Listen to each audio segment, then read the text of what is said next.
la programmation mentale, ça part d'abord d'un rêve. Oui. Et nous tous, nous rêvons. Tous les êtres humains que vous rencontrez dans la rue, que n'importe où, que ce soit en ville ou au village, la plupart des êtres humains portent un rêve dans leur tête. La seule différence que nous partageons avec nos auditeurs, c'est qu'aujourd'hui, ils sont conscients que c'est une mécanique qu'ils mettent eux-mêmes en marche. Mais beaucoup de gens n'en sont pas conscients. C'est pour ça que beaucoup de gens déroulent cette mécanique à l'encontre de leurs propres rêves. C'est-à-dire qu'ils développent des images mentales d'échec, d'impossibilité. La plupart des gens qui rêvent développent en même temps des schémas d'impossibilité en se disant « Ah tiens, c'est trop beau, je ne peux pas réussir ». Et quand il le fait, il crée des fichiers qui entourent son champ mental, mais plutôt négativement, en l'empêchant de voir, n'est-ce pas, l'objectif, le succès de l'objectif qu'il est en train de viser. C'est très très dangereux. Nous le faisons tous consciemment ou inconsciemment, positivement ou négativement. Positivement parce qu'il y a des gens qui croient dès le départ qu'ils peuvent réussir, et beaucoup de gens croient dès le départ qu'ils ne peuvent pas réussir parce que ça leur paraît beau et vraiment impossible. Des commentaires pour interagir avec nous. Donc là, par exemple, on a parlé des rêves que tout le monde a. Écris en commentaire tes rêves. Quels sont les rêves que tu as, que tu veux réaliser? C'est déjà le début. Et avec le temps, on va donc travailler pas à pas jusqu'à ce que ça se réalise. Comment est-ce que ça se fait que quelqu'un puisse aller à l'encontre de ses propres rêves? Est-ce que tu peux nous expliquer ça un peu plus en détail? Comment ça se passe pour que quelqu'un qui veut réussir se retrouve à échouer à cause de lui-même? Malheureusement, c'est le phénomène le plus fréquent. C'est le phénomène le plus fréquent, c'est-à-dire que beaucoup de gens, enfin presque 95% des gens ont de très beaux rêves. Mais en même temps, ils croient que ces rêves ne sont pas réalisables. Ils croient qu'ils n'ont pas les moyens pour atteindre ces objectifs. Ils croient que l'environnement ou la crise, comme beaucoup de gens disent, les empêcherait d'atteindre leurs objectifs. Mais au moment où ils développent ces croyances négatives-là, ça crée, comme je vous ai dit tout à l'heure, des fichiers négatifs. Beaucoup de gens font ça. Ils créent l'échec lui-même, quoi. Ils créent le phénomène d'échec. Et quand ils rencontrent le recruteur, il lui envoie ce message inconsciemment. Et le recruteur va sentir que ce n'est pas la bonne personne qu'il doit recruter parce que le doute qu'il porte en lui, il communique le message au recruteur inconsciemment. Et le recruteur va prendre aussi parfois inconsciemment la décision de rejeter sa candidature.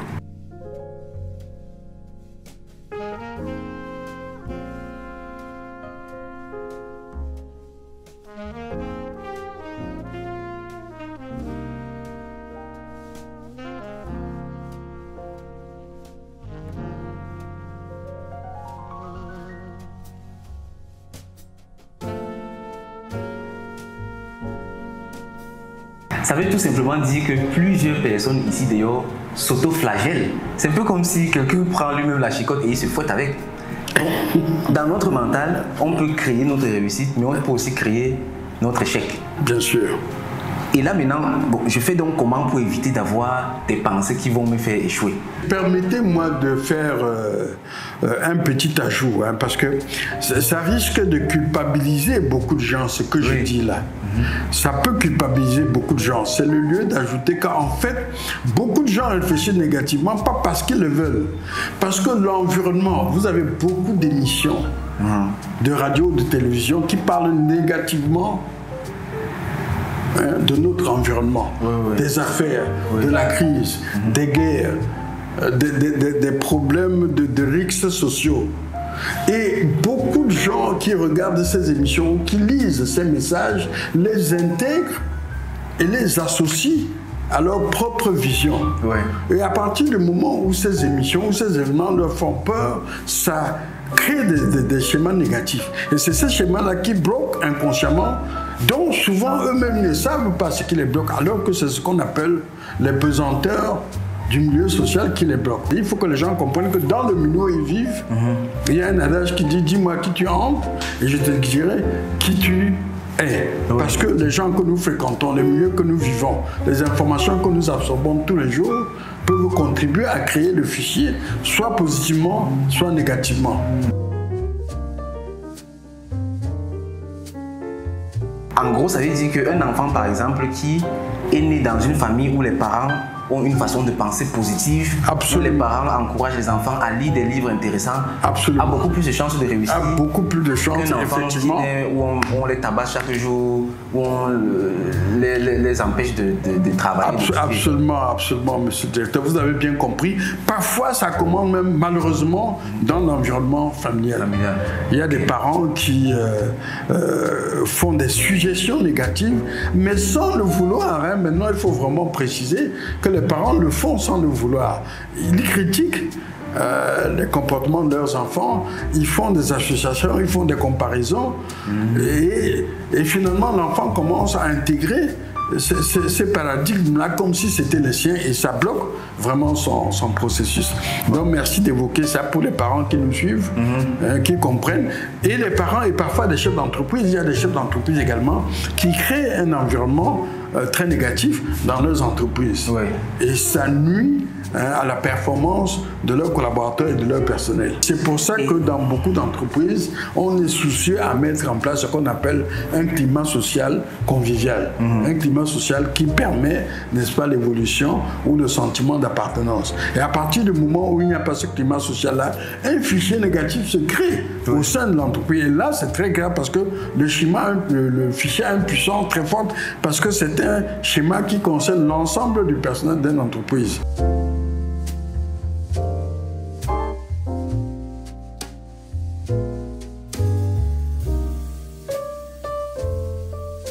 Maintenant, je me mets à la place de quelqu'un qui est dans une mauvaise posture actuellement. Ça veut dire, la personne a des rêves, des objectifs, mais ne parvient pas à les atteindre. Puis encore, la personne est dans un mauvais milieu social. La personne est entourée des personnes qui ne l'aident pas à avancer. Quand la personne a peut-être des objectifs ambitieux, on va la rabaisser. Tu veux faire quoi? Personne n'a réussi dans la famille, reste là où tu es et tout et tout. Cette personne même peut-être a essayé de se rapprocher de quelqu'un qui a du succès. Mais c'est pas facile de se rapprocher de quelqu'un qui a du succès parce que cette personne est à un niveau d'énergie très élevé. Bon, cette personne-là peut se sentir mal, peut se sentir découragée, peut se sentir à bout. Comment est-ce que quelqu'un comme ça peut faire pour commencer à aller dans la bonne direction? Est-ce que avec les livres ça peut aller? Est-ce qu'une association? Qu'est-ce que cette personne peut faire? Oui, merci infiniment parce que là, vous suggérez en même temps les solutions. Cette personne-là, enfin, c'est ce qui m'est arrivé à moi parce que j'étais complètement perdu et j'ai lu un livre, comment se faire des amis. J'étais perdu jusqu'en 3e année de l'université. Vraiment dans le cas de la personne que vous venez de décrire. Ouais. Et c'est quand je lis ce livre que je comprends que je peux créer un autre environnement qui était vraiment contraire à celui que j'étais en train de me bâtir dans le fou. Donc avec la présence la lecture d'un livre ou la rencontre d'un mentor qui peut aider cette personne à réorganiser, n'est-ce pas, le chemin de son objectif ou à recréer un champ mental positif en lui inculquant des notions comme vous le faites avec vos collaborateurs. Je vous vois faire ça régulièrement, amener le collaborateur ou cette personne à recréer ce qu'on appelle un peu en un gros mot des paradigmes, mais c'est des principes nouveaux qui lui permettent de casser les fichiers mentaux qu'il a développés pendant plusieurs années pour recréer des fichiers positifs qui vont l'aider, n'est-ce pas, à aller dans la direction qu'il le souhaite. Beaucoup de gens, je vous dis, moi-même j'ai vécu ça pendant longtemps, jusqu'en 3e année de l'université où j'ai découvert grâce à la lecture de ce livre.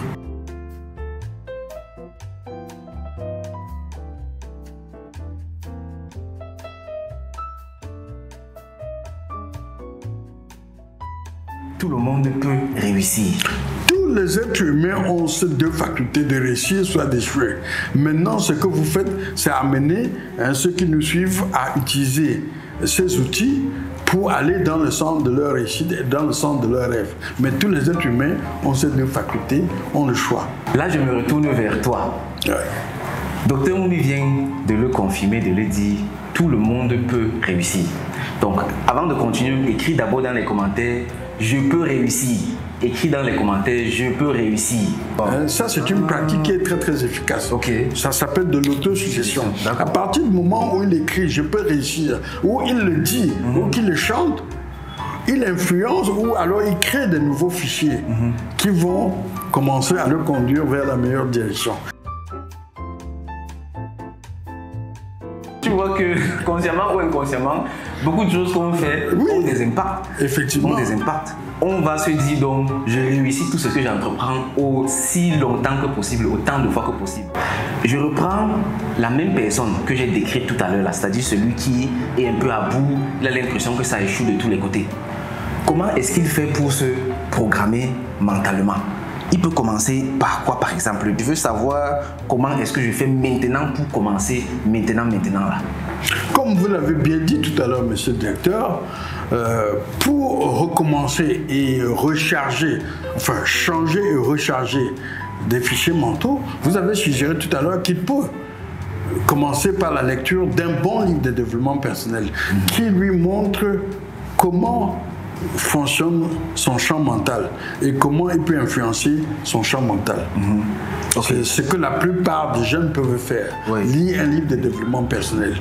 Et comme vous avez dit tout à l'heure, certains ont la chance, et tout le monde n'a pas la chance, mais d'autres ont la chance de rencontrer un aîné ou un mentor. Le mentor, c'est la personne qui guide et oriente à nouveau le chemin de ces jeunes, qui lui indique comment développer un nouveau programme mental. Et à partir du moment où le mentor peut l'aider à le faire, il va forcément suivre un nouveau chemin et pouvoir parvenir à la réussite de ses objectifs. La personne doit déjà vouloir même ça. Et en voulant ça profondément, l'univers va se débrouiller pour mettre sur son chemin un mentor. Donc je peux par exemple commencer à me dire, je veux avoir quelqu'un qui va m'orienter vers les voies du succès. Je veux avoir du succès, je veux avoir du succès. J'ai besoin d'un mentor, j'ai besoin d'un mentor et ça va arriver. Il y a de fortes chances. Si c'est le dit, il y a de fortes chances. Parce que le dire, c'est développer un nouveau programme qui va à l'encontre de celui qui l'a enregistré inconsciemment. S'il peut faire ça, vraiment c'est merveilleux, il va y arriver. Je veux rencontrer quelqu'un, je veux trouver un mentor, je veux trouver une opportunité pour réussir. S'il arrive à le faire, c'est vraiment merveilleux. D'accord, parce que j'insiste sur le terme mentor parce que les livres, oui, c'est à la portée de tout le monde. Tout le monde peut avoir des livres, mais tout le monde ne sait pas lire. Et avec le mentor qui va parler, peut-être même en ma langue maternelle, si je ne comprends pas le français ou bien l'anglais, ça peut être beaucoup plus facile ou accessible pour certaines personnes. Donc, un mentor qui va me montrer les bases. Et après, ça se passe comment? À préciser votre question, j'aimerais bien comprendre. C'est le moment de vous dire que quand j'ai rencontré le fameux Cheikh Modibo Diarra.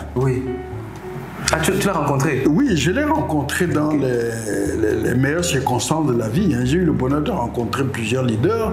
Lui aussi me disait qu'après tout ce parcours, il se rend compte que la difficulté pour beaucoup de jeunes, c'est de trouver le mentor. Et il disait que l'Afrique a un problème de leaders. Les leaders sont en même temps des mentors, c'est-à-dire qu'ils peuvent influencer la vie d'un grand nombre de personnes. Il disait dans son livre qui s'appelle Navigateur interplanétaire que le problème de l'Afrique, c'est le problème d'un manque de grands leaders. Parce que les grands leaders sont des mentors de plusieurs personnes à la fois qui les suivent. Effectivement, il retouchait du doigt le problème que nous sommes en train de soulever aujourd'hui. C'est pour ça que le travail que vous faites est un travail vraiment indispensable, un travail à saluer. Merci beaucoup. Je reste encore sur la question des mentors. Je veux vraiment insister parce que il faut vraiment qu'on comprenne. C'est très très important. Toi qui suis cette chaîne ici, on parle principalement de crypto et de blockchain. Mais si tu n'es pas prêt à accueillir le succès, si tu n'as pas les conditions mentales du succès, tu n'auras pas de succès. Il y a des personnes qui ont gagné beaucoup d'argent avec la crypto-monnaie, mais qui ont tout perdu en quelques temps. C'est aussi parce que ces personnes n'étaient pas prêtes mentalement à recevoir cet argent. Et je prends aussi l'exemple des personnes qui gagnent au loto. Ces gars vont gagner 1 milliard au loto, que ce soit de dollars ou bien de francs CFA. Et puis quelques mois, quelques années après, ils perdent tout.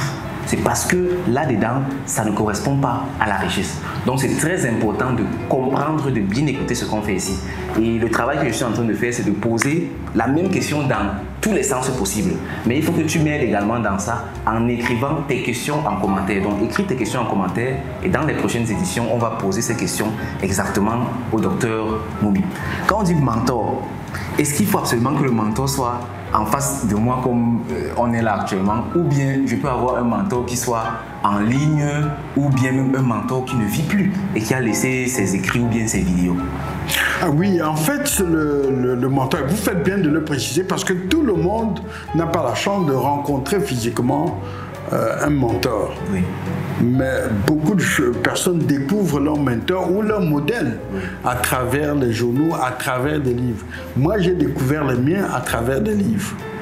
C'est-à-dire qu'il y a beaucoup de mentors qui écrivent des livres, mais d'autres les découvrent à travers des émissions de télévision. J'ai vu beaucoup de gens qui ont vu une émission de télévision et en ont fait leur mentor. Donc maintenant, via les médias, via les écrits ou via des publications, d'autres personnes trouvent leur mentor, c'est-à-dire la personne qui correspond au modèle qu'ils souhaitent suivre dans la vie. Donc, tout le monde n'a pas la chance de rencontrer son modèle.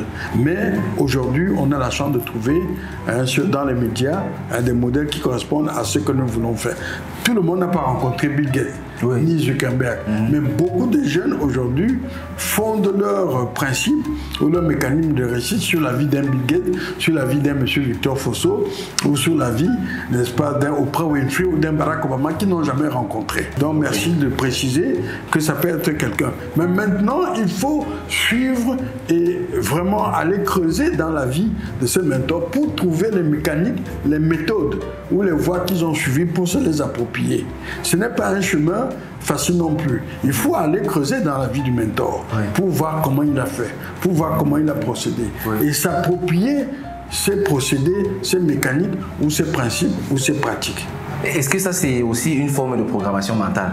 Oui, pourquoi? Lorsque vous lisez une biographie, vous avez dû vous en rendre compte. Quand vous lisez une biographie, vous êtes vraiment transporté. Au cours de la lecture, vous avez l'impression que vous allez finir par être comme le mentor. Des fois, quand je lis même par moi, j'ai l'impression, je fais même ces discours. En fait. Voilà, absolument. Et le bonheur, ce qu'on peut vous dire maintenant, c'est qu'au moment où vous êtes dans cette phase d'admiration, d'élévation, de sublimation, là, vous programmez positivement. Vous avez remarqué que je conseille beaucoup les lectures.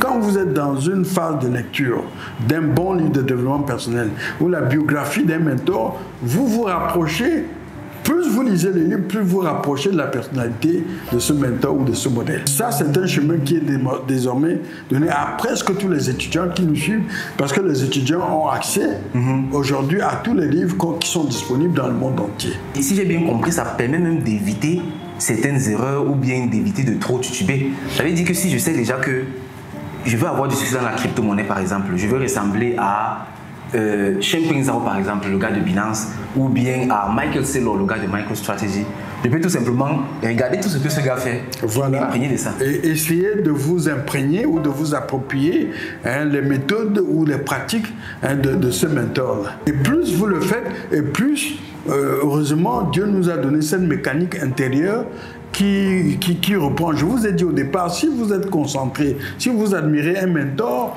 vous intégrez en même temps en vous les qualités de ce mentor par le processus qu'on appelle l'introjection.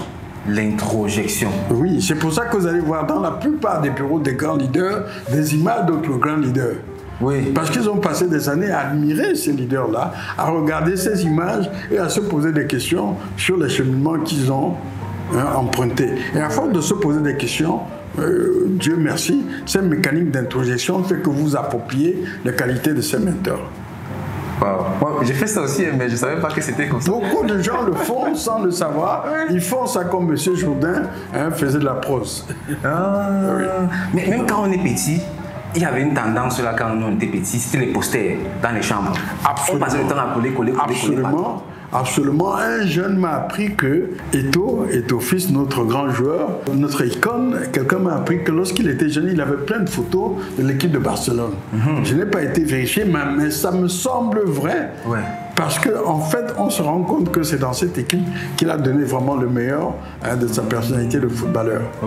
Donc la plupart des jeunes ont dans leur chambre des photos, des images de leurs idoles ou de leurs modèles.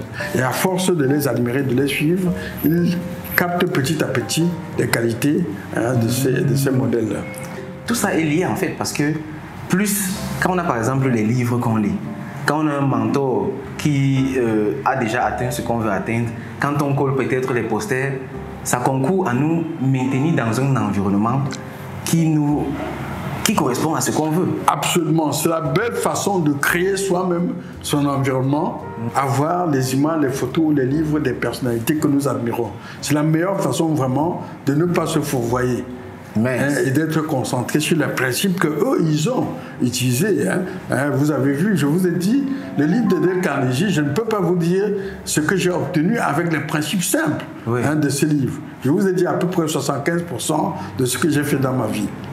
Je les ai appropriés, je les ai intégrés, je les ai mis en pratique dans ma vie et ça m'a permis vraiment de franchir des obstacles et de réussir beaucoup de choses, y compris les ouvrages que j'écris, que vous connaissez.